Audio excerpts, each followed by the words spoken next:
독일의 유명한 신학자인 폴 틸리는 인간에게는 세 가지 불안이 있다고 했습니다. 첫째는 존재의 불안입니다. 삶 자체가 불안하고 미래가 불안하고 죽음 때문에 불안합니다.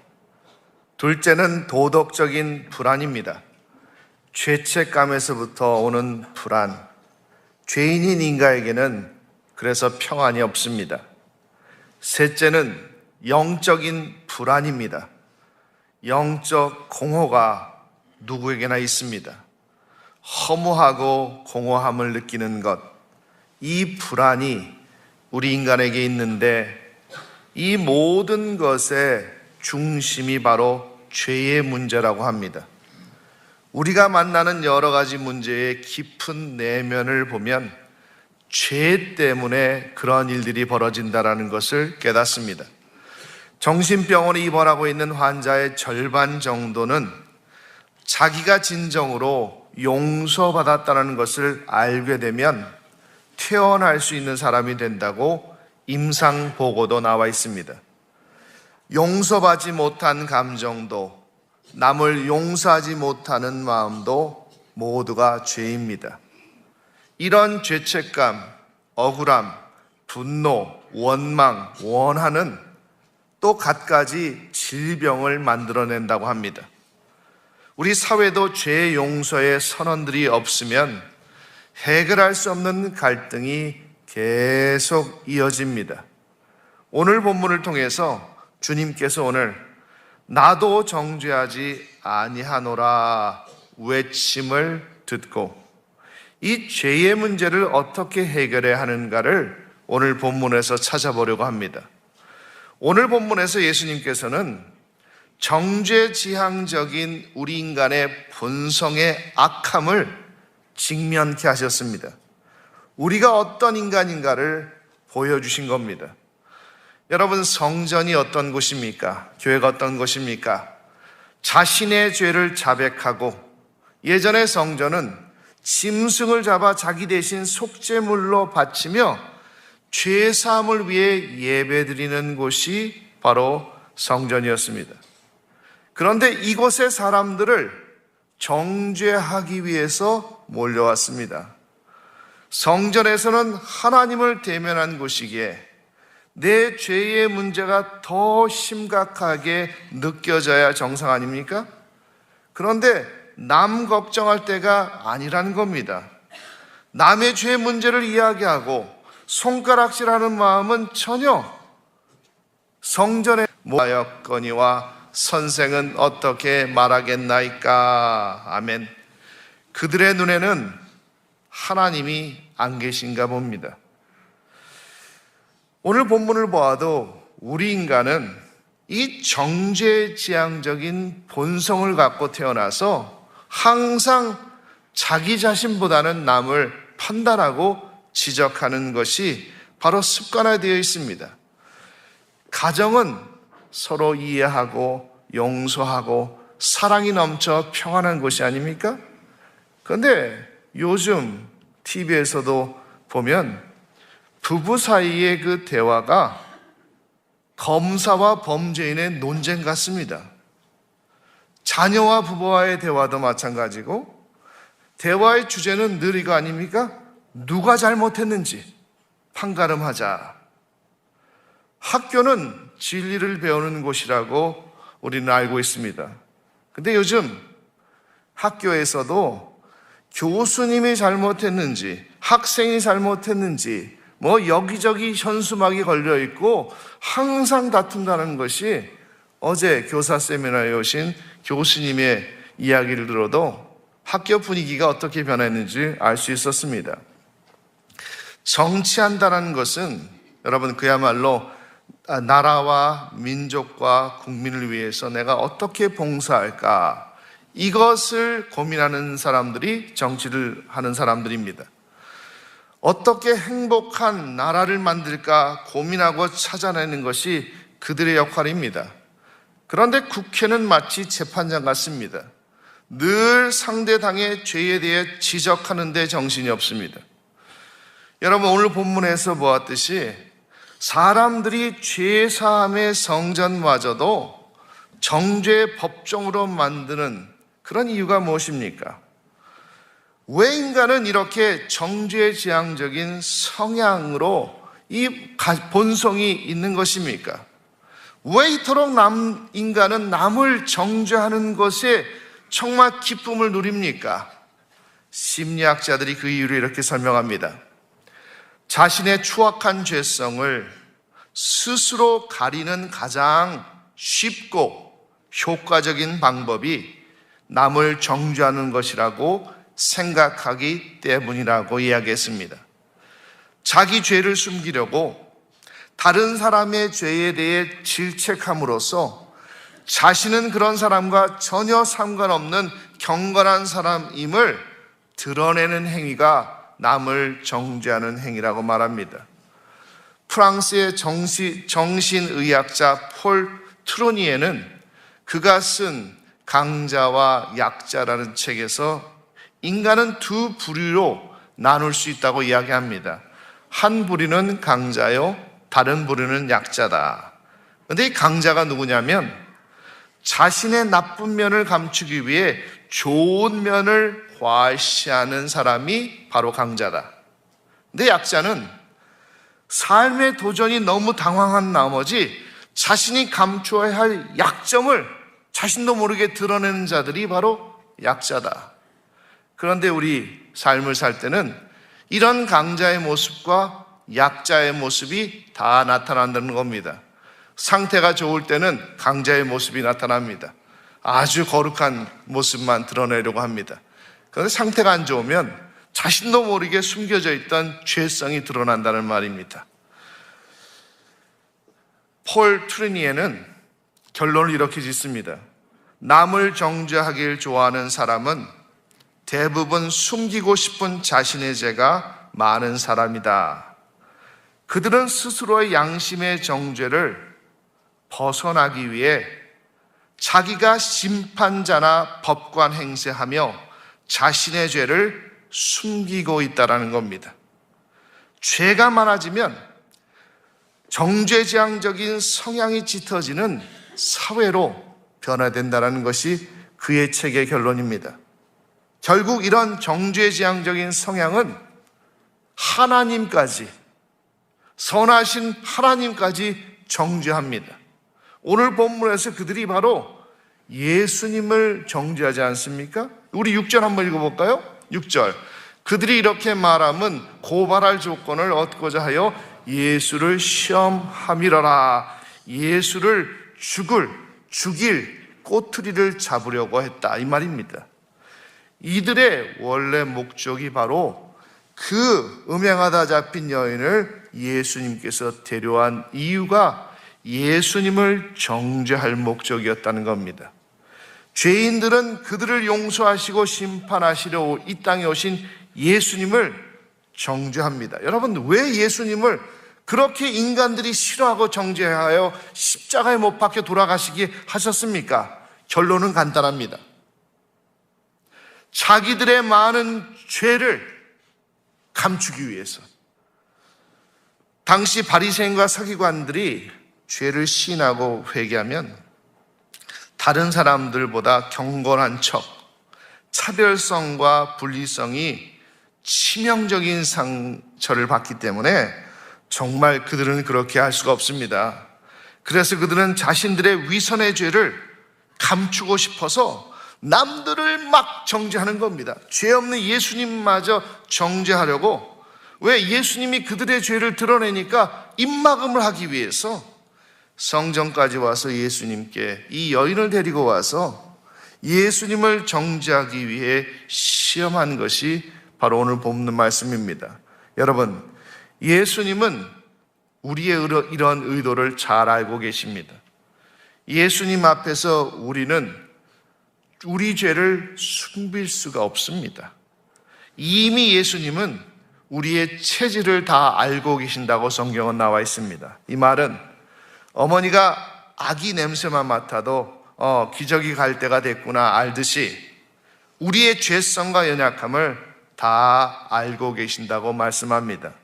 우리 7절 말씀 함께 읽어보겠습니다. 7절입니다. 그들이 묻기를 맞이 아니하는지라 이에 일어나 이르시되 너희 중에 죄 없는 자가 먼저 돌로 치라 하시고 아멘. 이 말씀을 듣고 양심의 가책을 받은 어른으로 시작해서 젊은이들까지 하나하나 나갔습니다. 여러분, 이런 행동이 무슨 행동입니까? 결국 그들은 죄 없는 척 했지만 예수님 앞에서 자신들이 죄인이라는 것을 시인하고 돌아간 것입니다. 안타깝게도 그들은 죄의 문제를 해결하지 못하고 영원히 죄인으로 돌아간 것입니다. 여기서 예수님께서는 인간을 정죄할 인간은 이 세상에 아무도 없다라는 것을 선언하신 장면입니다. 반면에 현장에 붙잡힌 여인은 오히려 예수님께 죄 용서를 받고 깨끗한 유일한 사람이 바로 오늘 본문의 이 여인입니다. 우리 11절 말씀 읽어볼까요? 읽겠습니다. 대답하되 주여 없나이다. 예수께서 이르시되 나도 너를 정죄하지 아니하노니 가서 다시는 죄를 범하지 말라 하시니라. 아멘. 오늘 본문에서 나오는 그 많은 사람들 중에 죄사함을 받고 새로운 인생을 출발한 사람은 바로 이 현장에서 잡힌 이 여인밖에 없었습니다. 오늘 본문을 통해서 하나님께서 우리에게 중요한 진리를 말씀하고 계십니다. 다른 사람을 정죄하는 자는 반드시 자신이 죄인인 것이 온 천하에 드러나게 된다. 이것이 마태복음 7장 2절 말씀 아닙니까? 읽겠습니다. 너희가 비판하는 그 비판으로 너희가 비판을 받을 것이요 너희가 헤아리는 그 헤아림으로 너희가 헤아림을 받을 것이니라. 아멘. 왜냐하면 우리 중에 허물이 없는 사람은 없기 때문입니다. 그런데 요즘 이런 사실을 잘 아는 교회마저도 법정처럼 남을 정죄하기 바쁩니다. 이 사실을 아직 못 믿는 분들은 오늘 주보를 보시면 알 것입니다. 교회 안에 불법단체가 자신들의 거짓 주장을 진실로 포장하기 위해서 목사건 직원이건 성도건 청년이건 고소고발을 계속합니다. 이미 진행된 것만 해도 13건이고 거의 다 무혐의로 결론이 났지만 계속해서 이의를 신청합니다. 저는 확신합니다. 모든 것이 다 무혐의로 날 것이라고 확신합니다. 얼마 전에는 이런 황당한 이야기까지 들었습니다. 저희 갈보리 교회는 늘 선교에 힘쓰는 교회입니다. 그래서 정말 오지에 어려운 자들이 연락을 하면 어떻게든지 도와주는, 최근에는 미얀마와 또 우크라이나 난민들을 돕지 않았습니까? 교회 안에 이 불법단체의 거짓 선동에 넘어간 몇몇 교인들이 정말 천원 헌금하기 운동에 참여해 교회의 재정을 많이 어렵게 해서 선교비가 줄면서 행정목사님이 걱정합니다. 목사님, 선교지에 보낼 선교비가 모자릅니다. 그래서 어떻게 합니까? 담임 목사로 하나님 앞에 기도할 수밖에 없죠. 새벽마다 기도합니다. 주님, 이 문제를 해결해 주옵소서. 그때 주님께서 주시는 마음이 네가 먼저 그 나라와 그 일을 구하라 말씀을 주셨습니다. 그때 마침 행정자문위원회와 재정부와 총회장님 모두가 함께 모여 이 문제를 어떻게 해결할까 논의하던 중에 7년 전에 있었던 이야기를 해드렸습니다. 그때도 교회가 좀 어려웠을 때에 행자위의 자문을 받아 담임 목사가 솔선수범하는 그런 차원에서 사택을 줄여 작은 곳으로 이사가서 그 잔액을 교회에 헌금한 일이 있습니다. 그 말을 하러 나누면서 이것을 해야 되겠다. 그래서 저도 우리 집에 돌아가서 사모와 아이들 앞에서 목사가 이런 어려움을 먼저 해야 되지 않느냐. 또 우리 목사 집안이니까 당연히 그래야 된다고. 우리는 정말 어디 가서도 하나님께서 주시는 곳에 살 수 있다라고 얘기해서 그런 결정을 내렸습니다. 하나님을 정말 사랑하고 교회와 성도를 정말 사랑하고 그런 희생하는 마음으로 시작한 일이 불법단체 거짓 선동의 도구로 이용된다는 이야기를 듣고 정말 기가 찼습니다. 어떻게 왜곡을 해서 문자를 보내서 사람들을 선동하는지. 정말, 그런데 여러분, 그보다 더 황당한 이야기를 들었습니다. 교회의 조아무개 권사, 노아무개 집사는 정말 이단들이 잘 사용하는 방법을 써서 믿지 않는 사택 주변의 부동산에게 가서 거의 협박 수준의 공갈을 하고 다닌답니다. 그리고 전단지를 보내서 정말 그들이 얘기가 평생 부동산을 해보지만 교회에서 이런 일을 한 것은 난생 처음이라고, 그들은 다 믿지 않는 사람들입니다. 이런 일들을 감행하며 자랑스럽게 또 문자를 보냅니다. 내가 이런 짓을 했다라고. 정말 갈보리 교회의 명예를 바닥에 떨어뜨리는 그런 일들을 하면서도 서로 웃고 다니는 모습이 보인다고 이야기를 듣고 너무나 참담했습니다.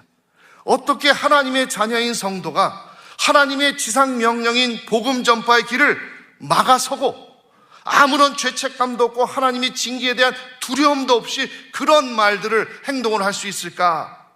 정말 처음에는 믿어지지가 않아서 저들이 하나님의 자녀인가 의심할 수밖에 없었습니다. 그런데 곧 이 사순절 기간에 하나님이 사탄의 역사가 지금 시작됐구나, 영적 전쟁인가를 깨달았습니다. 그리고 저희는 더 힘써 기도하자, 교회를 위해서, 나라를 위해서, 가정을 위해서 더 힘써 기도할 때가 지금이구나 우리 깨달았습니다. 여러분, 사순절 특세, 여러분 꼭 어디서 계시든지 참여해 주시기를 축원합니다. 오늘 본문을 통해서 하나님께서 예수님만이 심판자라는 것을 선포하시는 말씀입니다. 오늘 본문에서 예수님만이 유일한 심판자로 끝나지 않습니까? 놀랍게도 주님은 그런데 정죄지향적인 우리 인간과는 완전히 다른 모습을 보여주십니다. 정작 그 죄 지은 여인에게도 정죄하지 않는다고 선포하십니다. 왜 그렇습니까? 왜 바리새인들과 서기관들은 예수님을 아무 상관없는 이 간음한 여인을 데려와 그 심판을 하라고 예수님께 데려온 그 의도를 예수님은 아시고 역으로 합력하여 선을 이루시는 하나님의 역사가 나타난 겁니다. 그 역사가 뭡니까? 모두가 그를 정죄하기를 바랬습니다. 그런데 하나님은 그렇게 하지 않으셨습니다. 그녀를 용서하셨습니다. 그리고 이 땅에 내가 온 목적이 바로 죄인을 구원하기 위해서 오셨다라는 그 예수님이 누구신가를 드러내는 일로 바로 이 사건을 사용하셨다는 겁니다.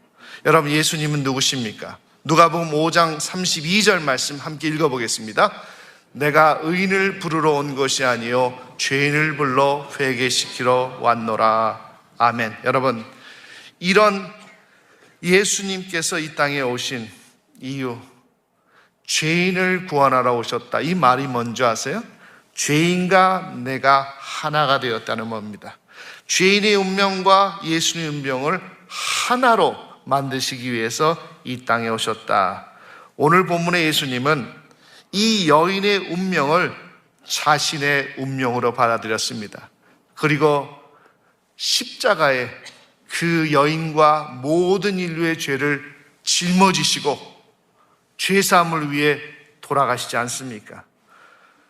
오늘 본문에서 예수님은 누구 편입니까? 고소한 바리새인과 서기관들 편이 아니고 고소를 당한 여인의 편에 서셨습니다. 왜냐하면 예수님은 이 땅에 죄인에게 정죄하러 오신 것이 아니라 죄인을 회개시키고 구원하시기 위해 오셨기 때문입니다. 결국 모든 사람이 물러가고 예수님이 이 여인만 남았을 때 여인에게 뭐라고 했죠? 10절 말씀 읽겠습니다. 10절입니다. 예수께서 일어나사 여자 외에 아무도 없는 것을 보시고 이르시되 여자여 너를 고발하던 그들이 어디 있느냐? 너를 정죄한 자가 없느냐? 아멘. 그런데 이 여자에게 너를 고발한 자, 정죄한 자들이 어디 있느냐 물으신 이유가 도대체 뭘까요? 예수님께서는 이 여인이 더 이상 죄책감에 사로잡혀 사는 것을 원치 않으셨습니다. 완전히 죄에서 해방된 삶을 살라고 내 눈으로 확인하라는 겁니다. 이 말씀의 실제 의미는 이 내용입니다. 너는 스스로 너 혼자만 죄인이라고 생각하겠지만 모든 인간은 다 똑같은 죄인이란다. 바리새인들도 서기관들도 너와 다를 바가 없단다. 보아라, 이제 아무도 너를 손가락질할 사람이 없지 않느냐. 이제 일어나거라. 그리고 다시 시작하거라. 예수님은 죄의식의 노예에 빠져 비참한 나머지 인생을 이 여인이 걱정되어서 직접 너가 보고 네가 말해보라 말씀한 겁니다. 여러분, 오늘 본문에서 죄를 짓고 현장에서 잡힌 이 여인일지라도 예수님 앞에만 나오면 죄사함을 받는 그 모습이 바로 오늘 본문의 장면 아닙니까? 하물며 우리들은 어떻습니까? 이 여인과 같이 잡혀온 느낌으로 이 자리에 오셨는지 모르겠습니다. 끌려오셨을 수도 있고 너무 괴로워서 이 문제를 하나님 앞에 해결하기 위해서 오셨을 수 있습니다. 그런데 상관없습니다. 이 자리에서 정말 진실된 마음으로 주님께 마음을 내려놓고 주님 앞에 죄를 자복하면 100% 하나님께서 용서해 줄 줄 믿습니다. 이것이 바로 하나님의 성경 말씀 아닙니까? 오늘 본문에서 참으로 놀라운 사실은 예수님께서도 그녀를 정죄하지 않았다는 것입니다. 나도 너를 정죄하지 아니하노라. 이 말씀이 얼마나 중요합니까? 이 말씀은, 이 여인은 지방법원이나 고등법원이나 대법원의 판결을 지금 듣고 있는 것이 아닙니다. 온 우주 만물을 창조하신 하나님이신 예수님의 판결을 들었습니다. 무죄입니다. 예수님께서 이 여인의 죄를 사하셨는데 누가 이후에 이 여인을 정죄할 수 있겠습니까? 더구나 같은 죄인들인 바리새인과 서기관들은 더 이상 이 여인을 심판할 자격이 없다라고 7절과 9절에 드러나지 않습니까? 여러분, 우리가 이 사순절기간에 기억해야 할 말씀이 바로 이 말씀입니다. 로마서 8장 33절과 34절 함께 읽겠습니다. 누가 너희 하나님께서 택하신 자를 고발하리요 의롭다 하신 이는 하나님이시니 누가 정죄하리요. 할렐루야. 예수님은 이 여인에게 그리고 마지막 한마디 하죠. 가서 다시는 죄를 범치 말라. 이 말은 더 이상 죄의 노예가 되지 말라는 예수님의 선포입니다. 여러분, 이 완전한 새로운 인생을 지금 우리는 살고 있습니다. 이 죄사함의 감격, 용서받은 감격, 구원받은 감격을 가지고 오늘 이 예배당을 나가시는 우리 모두가 되시기를 주님으로 축원합니다.